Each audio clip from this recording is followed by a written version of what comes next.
ভাইয়া রচনা কয় পেজ লিখবো, রচনার মধ্যে কয়টা পয়েন্ট লিখবো, রচনার পয়েন্টগুলোর মধ্যে কোনো উক্তি দেবো কিনা, পয়েন্টগুলোর নাম লিখবো কিনা, রচনা দিয়ে কিভাবে 20-এর মধ্যে আমি 18-19 পাবো। ওয়েট, রচনা নিয়ে তোমাদের এত প্রশ্ন পেয়েছি যা বলার বাইরে। তাই আজকে আমি এমন একটা ভিডিও নিয়ে আসলাম যে ভিডিওতে তোমরা রচনা লেখার নিয়ম শিখে যাবা এবং যার মাধ্যমে যাবতীয় যে রচনা রয়েছে তোমাদের সব রচনা লিখতে পারবা। অ্যান্ড ইয়েস, আরেকটা মজার ব্যাপার হচ্ছে সেটা হলো এই ভিডিওতে শুধু তোমরা রচনার নিয়মই পাবে না, বরঞ্চ রচনার একটা ওয়ান স্টপ সাজেশনও পাবা। যে ওয়ান স্টপ সাজেশনটা পেলে তুমি যে বোর্ডেরই হও না কেন, যেখান থেকে আজকে আমার এই ভিডিওটা দেখো না কেন, তোমরা তোমাদের পরবর্তী বোর্ড পরীক্ষায় অবভিয়াসলি রচনা কমন পাবা। শুধুমাত্র তাই না, তোমাদের কলেজের পরীক্ষাতেও রচনা কমন পাবা। তো এই ওয়ান স্টপ সাজেশনটা পেতে হলো ভিডিওটা শেষ পর্যন্ত দেখবা। আমরা প্রথমে এবার তাহলে শুরু করব একটি রচনা আসলে কিভাবে লিখতে হয় সেটা নিয়ে। তাহলে চলো দেরি না করে শুরু করে ফেলি।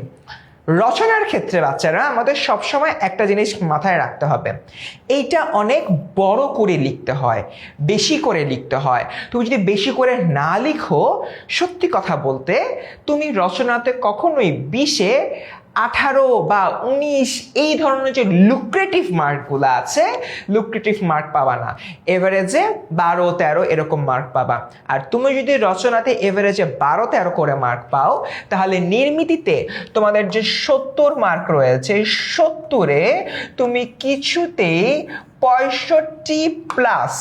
65+ পাবা না। এটা পাওয়া আসলে সম্ভবই না। আর এটা যদি হয় তাহলে তোমার কিন্তু বাংলা দ্বিতীয় পত্রে এ প্লাস চলে যাওয়ার সম্ভাবনা থাকে। আর যদি কোনো কারণে আল্লাহ মাফ করে বাংলা প্রথম পত্রে এ প্লাস না আসে, তাহলে তোমার এন্টায়ার বাংলাতেও কিন্তু এ প্লাস আসবে না। তাই রচনা যেহেতু একটু বড় করে লিখতে হয়, তাই এই ভিডিওতে আমরা কিছু স্ট্যান্ডার্ড প্রোটোকল বা নিয়ম শিখিয়ে দিব, যেটা ফলো করলে তুমি অ্যাটলিস্ট যে এভারেজ নাম্বারটা রয়েছে, মানে good average number, that is তোমার হচ্ছে 17 থেকে শুরু করে 19-এর মধ্যে পাবা। তাহলে চলো রচনার প্রথম যে নিয়মটা রয়েছে সেই নিয়মটা নিয়ে আমরা কথাবার্তা বলি। আমরা ফার্স্টেই তোমাদেরকে বলেছিলাম, মাত্রই বললাম বেসিক্যালি, একটা রচনা লেখার সময় আমার অনেকটা সময় ধরে লিখতে হবে, কারণ এটা অনেক বড় করে লিখতে হয়। তাই আমরা যে কাজটা করব, রচনা লেখার জন্য ন্যূনতম 1 ঘন্টা সময় বরাদ্দ রাখবো। 1 ঘন্টা না পারলেও অ্যাটলিস্ট আমরা 50 মিনিট সময় রাখবো। যদি আমরা অ্যাটলিস্ট 50 মিনিট সময়ও রাখি, তুমি একদম আরাম করে রচনা 12 থেকে 15 পৃষ্ঠা লিখতে পারবা, একদম আরাম করে। বুঝতে পেরেছ? তাই শুরু থেকে টাইম ম্যানেজমেন্টটা এমনভাবে তোমাদের ডিজাইন করতে হবে যার জায়গা থেকে। বাংলা দ্বিতীয় পত্রের পরীক্ষা তো তোমাদের 3 ঘন্টা হয়, তাই না? সো 3 ঘন্টার মধ্যে 1 ঘন্টা বাদ, 1 ঘন্টাকে সেপারেট করে চিন্তা করে বাকি যে 2 ঘন্টা রয়েছে, সেই 2 ঘন্টার জন্য রচনা বাদে বাকি প্রশ্নগুলোর সময় তোমরা ডিজাইন করো। সময় ডিজাইন করার পরে দেখবা যে লাস্টে রচনার জন্য তোমাদের হাতে অ্যাটলিস্ট 1 ঘন্টা বা 50 মিনিট সময় তো আছেই। ধরে নিলাম 10 মিনিট এদিক সেদিক বাফার টাইম গিয়েছে, বাট 50 মিনিট সময় তোমার হাতে থাকবে। এই 50 মিনিট যদি তুমি টানা লিখতে পারো, রচনাতে তুমি 17 থেকে 19-এর মধ্যে পাবা। এবং এর পাশাপাশি আরো কিছু রুলস অ্যান্ড রেগুলেশনস মেনটেন করতে হবে। সো টাইমের ব্যাপারে খুবই কেয়ারফুল। আমার রচনা লেখার জন্য অ্যাটলিস্ট 1 আওয়ার টাইম রাখা দরকার, তা না হলো অ্যাটলিস্ট 50 মিনিট সময় আমার রাখতেই হবে। গেল। এরপর দেখি, একটা রচনার মধ্যে 15 থেকে 16টা পয়েন্ট লিখতে হবে। পয়েন্ট কি? ফর এক্সাম্পল, রচনা আসছে তোমার হচ্ছে অধ্যবসায়। সো তোমার প্রথম পয়েন্ট ভূমিকা, এরপরের পয়েন্ট অধ্যবসায় কি, তারপরের পয়েন্ট অধ্যবসায়ের গুরুত্ব, তারপরের পয়েন্ট অধ্যবসায় তাৎপর্য, তারপরের পয়েন্ট অধ্যবসায়ী কিভাবে হওয়া যায়। এরপরে হয়তো লিখলে তোমার অধ্যবসায়ী হবার ফলাফল, বা যারা অধ্যবসায়ী তারা কিভাবে আসলে ভালো ফলাফল পায়। তারপর ছাত্র জীবনে অধ্যবসায়, তারপর কর্মজীবনে অধ্যবসায়, তারপর হচ্ছে বিখ্যাত মনীষীদের অধ্যবসায়ী জীবন। এভাবে হচ্ছে কি করে লাস্টে তুমি উপসংহার দিলা। দেখো, উপসংহার পর্যন্ত আমি জাস্ট এই ভিডিওতে দাঁড়ানোর উপরে 10টা পয়েন্ট কিন্তু বলে ফেলেছি। সো তোমরা যে কাজটা করবা, আমি কখনো স্টুডেন্টদেরকে রচনা মুখস্থ করতে বলি না। স্টুডেন্টদের খালি আমি একটা জিনিস বলি, আমি যে আজকে সাজেশনটা দেবো, এই সাজেশনটা ফলো করে 11টা রচনা এখানে রয়েছে। এই 11টা রচনার, আই রিপিট, এই 11টা রচনা বিভিন্ন জায়গা থেকে তুমি খুঁজে পাবা। সেটা কালেক্ট করে প্রত্যেকটা রচনা তুমি 5 বার করে পড়বা, জাস্ট 5 বার করে পড়বা। 5 বার করে পড়ে প্রত্যেকটা রচনার যে পয়েন্টারগুলো রয়েছে, পয়েন্টারগুলো মাথার মধ্যে নিয়ে নিবা। খাতায় একটু লিখবা 2-3 বার, তাহলে পয়েন্টারগুলো মাথার মধ্যে চলে আসবে। তারপর ওই পয়েন্টারগুলো দিয়ে তুমি যে 5 বার করে পড়েছো সেটার সাথে নিজের ক্রিয়েটিভিটি কাজে লাগিয়ে রচনা লিখবা। ইন দিস ওয়ে আমি নিজে রচনা লিখছি এবং আমার স্কুল কলেজে রচনাতে আমি কখনো 17-র নিচে পাইনি, ঠিক আছে? সো এই জায়গাটা থেকে তোমরা এটাও ট্রাই আউট করে দেখতে পারো।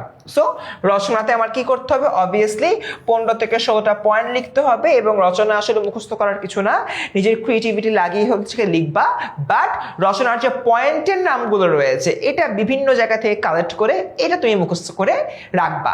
তাহলে আসলে পরীক্ষার হলে মাথায় হাত যাবে, হায় হায় ভূমিকার পরে আমি কি লিখবো, অধ্যাবসায় প্রয়োজনীয়তা লিখবো নাকি উপসংহার লিখবো, এই ধরনের কনফিউশনে তোমার আসলে পড়তে হবে না। গেল। এখন এরপরে স্টুডেন্ট একটা কমন প্রশ্ন করছে, ভাইয়া রচনা পয়েন্ট লিখবো, ভূমিকা, উপসংহার, অধ্যাবসায় কি এগুলো লিখতে হবে? হ্যাঁ, মাস্ট বি। এগুলো না লিখলে কেমনে কি? অনেকেই প্রশ্নটা করো, তাই এই ভিডিওতে আমি ক্লিয়ার করে দিলাম রচনার পয়েন্টগুলো অবভিয়াসলি তোমার লিখতে হবে, অবভিয়াসলি লিখতে হবে। তাই অবশ্যই রচনার পয়েন্টের নামগুলো তোমার লিখতে হবে এবং এই নামগুলো যেনতেনভাবে লিখলে হবে না, এটা অবভিয়াসলি তোমার নীল কালি দিয়ে লিখতে হবে, নীল কালিতে লিখতে হবে, যেটা হাইলাইট করে জল জল করে খাতার মধ্যে যে তুমি কি কি পয়েন্ট লিখেছো। আরেকটা বিষয়, অনেক স্টুডেন্ট এটা কমন প্রশ্ন করে যে ভাইয়া রচনা শুরু করার একদম শুরুতেই কি খাতার মধ্যে রচনা সবগুলা পয়েন্ট লিখে দিব, মানে এরকম আর কি, অধ্যবসায় নিয়ে রচনা লেখা হলো, রচনার পয়েন্টগুলো নিম্নরূপ, ভূমিকা, অধ্যবসায় কি, অধ্যবসায় প্রয়োজনীয়, উপসংহার, এরকম কি লিস্ট করে দিব? No need. খাতার শুরুতে কোনো লিস্ট করা দরকার নেই।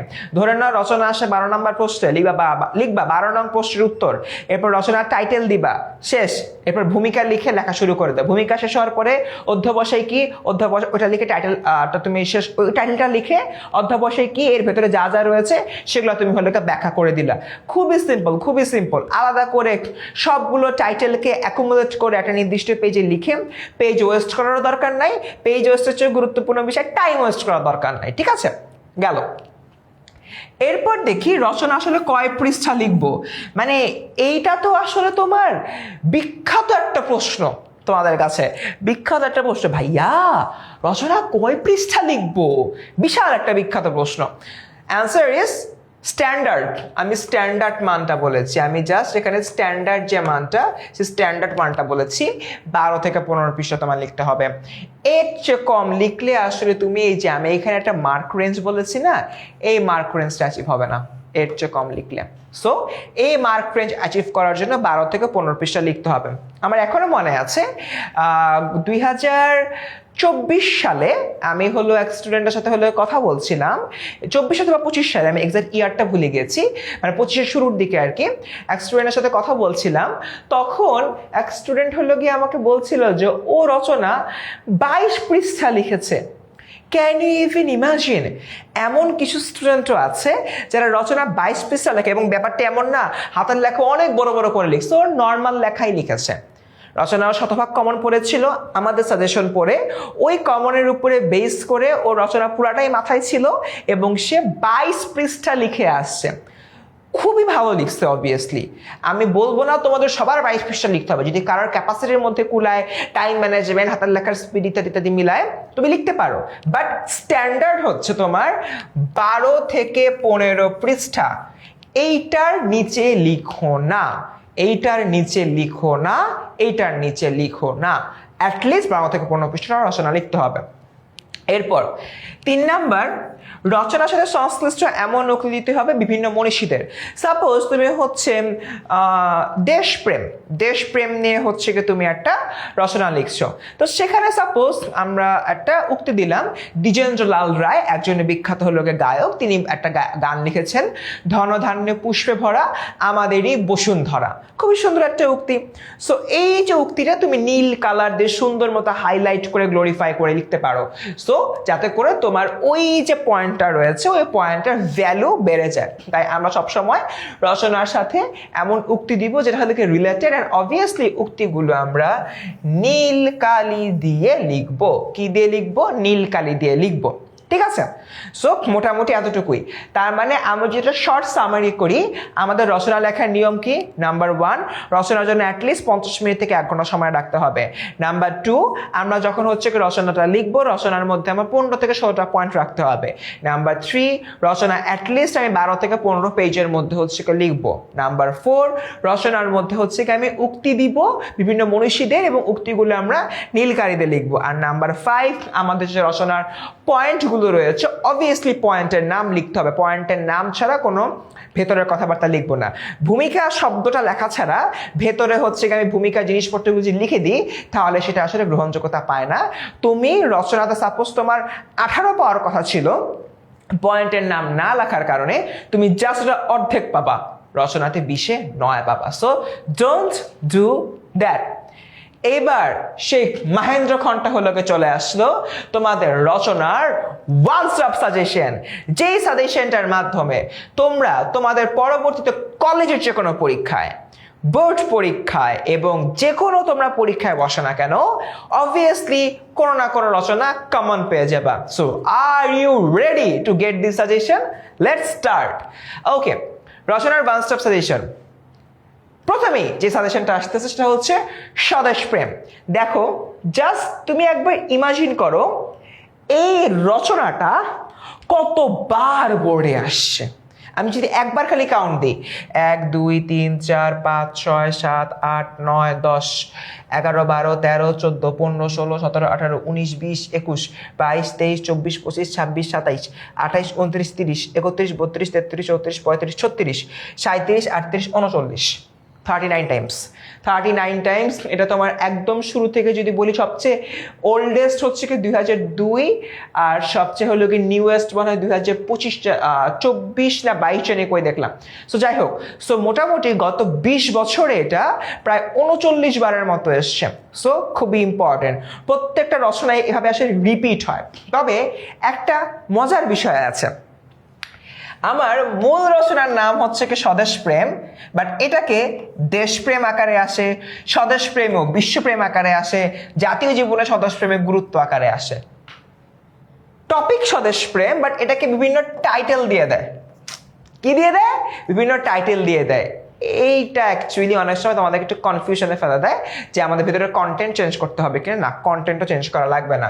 সো এই জিনিসটা মাথায় রাখবা। তবে দেশপ্রেমের ক্ষেত্রে এই জিনিসটা অলওয়েজ মাথায় রাখবা, এই রচনাটা আসলে বিভিন্ন গানের যে তোমার লাইন রয়েছে, গানের লাইন তোমরা উক্তি হিসাবে দিবা। খুবই ভালো পারফর্ম করে, তোমার নাম্বারকে বুস্ট করে দেয়। অধ্যবসায় নিয়ে অনেকক্ষণ ধরে আমরা কথাবার্তা বলছি। অধ্যবসায় অনেক সময় অধ্যবসায় ছাত্র জীবন, মানব জীবনে অধ্যবসায়ের গুরুত্ব এই আকারেও আসে। এই ক্ষেত্রে তোমরা যে কাজটা হলো করবা, বিভিন্ন মনীষীদের হলো গিয়ে অধ্যবসায় নিয়ে উক্তি রয়েছে, অ্যারিস্টটল, প্লেটো, এই যে তোমার মনীষীদের উক্তি রয়েছে, এই মনীষীদের উক্তিগুলা খাতার মধ্যে নীল কালি দিয়ে লিখবা। তোমরা যদি নীল কালি দিয়ে লেখো, এই জন্য পুরাটা সময় আমি বোর্ডে নীল কালি দিয়ে দাগাদাগি করতেছি। তো এই জিনিসটা মাথায় রেখো। পরবর্তী সাজেশন, মানব কল্যাণে বিজ্ঞান। ওরে বাবা, এই জিনিসটা কতবার কত জায়গায় যে আসছে বলারও বাহিরে। বাট এটা তোমার 3টা নামে আসতে পারে: বিজ্ঞানের জয়যাত্রা, বিজ্ঞান ও যন্ত্র সভ্যতা, মানব কল্যাণে বিজ্ঞানের অবদান। এই 3টার ক্ষেত্রে কিন্তু একই জিনিস এখানে মূলত দেওয়া আছে, মানে একই তোমার হচ্ছে টাইটেল, কন্টেন্ট হলো একই থাকবে। এই ক্ষেত্রে আমরা যে কাজটা করব, এই রচনাটা আমরা মূলত উদাহরণ টাইপ রাখবো, উদাহরণমূলক রাখবো। এখন বাবা, এখানে উদাহরণমূলক বলতে কি বোঝাচ্ছি, মানে তুমি বলবা যে বিজ্ঞানের কোন কোন ইকুইপমেন্ট তোমাকে আসলে অনেক বেশি আরাম দিছে, কম্পিউটার, ফ্যান, এসি, লাইট, তারপর হচ্ছে কি বিদ্যুৎ, এই যে বিষয়গুলা, এই জিনিসগুলো এখানে এক্সাম্পলগুলো ভালোভাবে নিয়ে আসতে হবে। এরপর দেখি কৃষিকাজই হলো কি বিজ্ঞান। সো কৃষিকাজী বিজ্ঞানের ক্ষেত্রে দেখো, কৃষিকাজী বিজ্ঞান ও বাংলাদেশ, এখানে তোমার 3টা রচনার মানে সাবস্টিটিউট নেম দেওয়া রয়েছে। এই নেমগুলো থাকলো একই রচনা। এইখানে তোমার দুইটা জিনিস মাথায় রাখতে হবে। নাম্বার 1, উদাহরণগুলা হলোকে মাথায় রাখতে হচ্ছে, বিভিন্ন উদাহরণ দিতে হবে এবং উদাহরণগুলা দেশভিত্তিক হবে। ফর এন এক্সাম্পল, তুমি হচ্ছে কি এই রচনা লিখতে গিয়ে বললা যে বাংলাদেশে হচ্ছে কি তোমার এরকম কৃষিকাজে বিজ্ঞান অনেক হেল্প করছে। আমরা যদি জাপানের দিকে তাকাই, জাপানেও হলো গিয়ে কৃষিকাজের মধ্যে সায়েন্স ইমপ্লিমেন্ট করার জন্য জাপান অনেক দ্রুতই অর্থনীতিতে সমৃদ্ধ হয়েছে। এই ধরনের সেন্টেন্স দিবা নাম্বার 1। আর নাম্বার 2, যেহেতু কৃষিকাজ ও বিজ্ঞান বলা হয়েছে, বাংলাদেশের সাথে কৃষিকাজের সাথে কিরকম সম্পর্ক রয়েছে ওইটা নিয়ে কিন্তু নানান রকম গায়ক গায়িকা নানান রকম গান গেয়েছেন। ওই ধরনের যে গানগুলো রয়েছে, ওই গানের যে উক্তিগুলো রয়েছে, সেই উক্তিগুলো নিয়ে কিন্তু আমরা এখানে কথাবার্তা বলতে পারি। যেরকম সুজলা সুফলা শস্য শ্যামলা, এই ধরনের যে তোমার শব্দগুলো রয়েছে, শব্দগুলো চয়ন করে আমরা উক্তিগুলো লিখতে পারি। আচ্ছা, একটা মজার বিষয় বলি, তোমাদের মধ্যে অনেকের এই ধরনের টেন্ডেন্সি থাকে যে ভাইয়া নিজের মতো করে একটা উক্তি বানিয়ে দিই, সমস্যা তো নাই, কে ধরবে।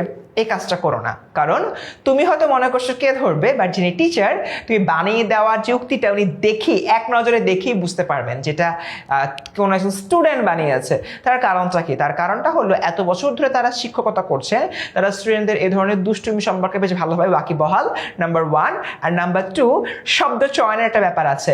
একজন কবি যেভাবে শব্দ চয়ন করবে তুমি সেটা করতে পারবে না, দ্যাটস ইট। এরপর থেকে পরিবেশ দূষণ ও তার প্রতিকার, এইটা তোমার হচ্ছে কি ডেটা সেন্ট্রিক হওয়া উচিত বা ডেটা বেসড হওয়া উচিত। এখন এখানে তোমার ডেটা সেন্ট্রিক বলতে কি বোঝানো হচ্ছে? সাপোজ তুমি বললা যে পৃথিবীতে দূষিত শহরের মধ্যে ঢাকার অবস্থান কোথায়, ঢাকার কেন দূষিত হচ্ছে, এটা প্রধান এলিমেন্ট কি, কার্বন ডাই অক্সাইড। তারপর হচ্ছে কি বিশ্বের সবচেয়ে পরিষ্কার দেশ কোনটা, সে কিভাবে পরিষ্কার দেশ হয়েছে, কি কি পলিসি অ্যাডপ্ট করেছে, সেই সাংখ্যিক যে তথ্যগুলা, নিউমেরিক যে ডেটাগুলা, সেই নিউমেরিক ডেটাগুলা হচ্ছে কি দিতে হবে। বাংলাদেশের প্রাকৃতিক সৌন্দর্য, এইটা নিয়ে সাজেশন বেসিক্যালি একটাই, যত পারো গান দাও, উক্তি দাও, তোমার হচ্ছে গিয়ে যতটা হলো এখানে তোমার আবেগকে কাজে লাগাতে পারো সেই বিষয়গুলো এখানে বেসিক্যালি তুলে ধরতে হবে, ঠিক আছে। আর একটা বিষয়, বাংলাদেশের প্রাকৃতিক সৌন্দর্য নিয়ে কথা বলতে গেলে অবভিয়াসলি তোমার ষড়ঋতু নিয়েও হলো গিয়ে আমার কথাবার্তা বলতে হবে। So keep this in your mind. Done. So আমাদের বাংলাদেশের প্রাকৃতিক সৌন্দর্য আরও একটা কিন্তু গুরুত্বপূর্ণ সাজেশন ছিল। শ্রমের মর্যাদা নিয়ে তুমি যখন কথাবার্তা বলবা তখন এখানে আসলে ধর্মকে নিয়ে আসবা। যেরকম ইসলাম ধর্মে বলা আছে যে শ্রমিকের গায়ের ঘাম শুকানোর আগে তাকে মূল্য দেওয়া উচিত বা তার যে পারিশ্রমিকটা মিটিয়ে দেওয়া উচিত, মানে এই ধরনের একটা পয়েন্টটা রাখতে পারবো যে ধর্মের দৃষ্টিকোণ থেকে শ্রমের মর্যাদা। পাশাপাশি হচ্ছে কি এই রিলেটেড যে সকল উক্তিগুলো রয়েছে সেই উক্তিগুলো হচ্ছে কি আমরা দিয়ে দিব। ডান। সো এরপরে দেখি আমাদের বাংলাদেশের পর্যটন শিল্প। রিসেন্ট কয়েক বছরে পর্যটন শিল্পটা খুবই গুরুত্বপূর্ণ হয়ে দাঁড়িয়েছে এবং এটা কিন্তু অনেক সময় হলে প্রশ্ন চলে আসে। এটা কিন্তু রিসেন্ট লাস্ট কয়েক বছরে, মানে 7-8 বছরের মধ্যে পর্যটন শিল্পটা হচ্ছে কি তোমার খুব ইম্পর্টেন্ট একটা রচনার টপিক হয়ে দাঁড়িয়েছে। তাই এটা হলো পড়বা এবং এটা পড়তে গেলে তুমি যখন কক্সবাজার, সেন্ট মার্টিন এগুলার কথা হচ্ছে কি বলবা, পাশাপাশি বিভিন্ন ধরনের সাংখ্যিক বা নিউমেরিক ডেটা দিবা। নিউমেরিক ডেটা অর্থাৎ যে কক্সবাজারে প্রত্যেক বছর কি পরিমাণ পর্যটক আসেন, সেখান থেকে হলো বাংলাদেশে কি পরিমাণ অর্থনীতির লাভ হয়, ইত্যাদি ইত্যাদি, এই জিনিসগুলো তোমার মেনশন করতে হবে। এবং last but not the least, মাদকাসক্তি ও তার প্রতিকার। এখানে তোমার 3টা হলো সাবস্টিটিউট নেম দেওয়া রয়েছে, এই 3টা নাম আসলো তোমার ওই মাদকাসক্তি ও তার প্রতিকার এই কন্টেন্টের রচনাটা হলো গিয়ে লিখবা। এই পার্টিকুলার জায়গায় আসলে মাদক নিয়ে কথাবার্তা বলতে হয়, কি ধরনের মাদক হলো গিয়ে পাওয়া যায়, সেগুলো কিভাবে আসে, সেগুলো দিয়ে অ্যাকচুয়ালি আমাদের কিভাবে ক্ষতি হয় এবং ওইটা থেকে বাঁচার উপায় কি, রিহ্যাব সেন্টারগুলো যেগুলো রয়েছে সেগুলো নিয়ে আসলে তোমার কথাবার্তা বলতে হবে। সো ইন আ সামারি, আজকের এই ক্লাসে আমরা কি কি নিয়ে কথাবার্তা বললাম? নাম্বার 1, রচনা কিভাবে লিখতে হবে। নাম্বার 2, রচনার জন্য কি পরিমাণ সময় বরাদ্দ রাখবো। এবং নাম্বার 3 আর মোস্ট ইম্পর্টেন্ট, রচনার ওয়ান স্টপ সাজেশন, যে সাজেশনটা ফলো করলে তোমরা তোমাদের কলেজ, এইচএসসি সহ যে কোনো আপকামিং এক্সামে অবভিয়াসলি অ্যাটলিস্ট একটা রচনা হলো কমন পাবা। ওয়ান স্টপ সাজেশন রচনার যে সাজেশনটা মাথায় রাখলে যে কোনো জায়গায় তোমরা দেখবা যে কমন কেমন পেয়ে গিয়েছো। তো স্টুডেন্টস, আজকের মতো এতটুকুই। এই ভিডিওটা কেমন লাগলো দ্রুত জানিয়ে দাও কমেন্ট সেকশনে। অ্যান্ড ইয়েস, আমাদের এই যে সবগুলো সাজেশন দিলাম, এই জিনিসগুলো নিয়ে কতখানি উপকৃত হলো সেটাও জানিয়ে দাও কমেন্ট সেকশনে। এই টাইপের ভিডিও আরও চাও কিনা এবং পরবর্তীতে কোন ভিডিও চাচ্ছ তোমরা সেটিও জানাতে ভুলো না। দেখা হচ্ছে পরবর্তী কোনো ভিডিওতে, সেই পর্যন্ত সবাই ভালো থেকো। আসসালামু আলাইকুম।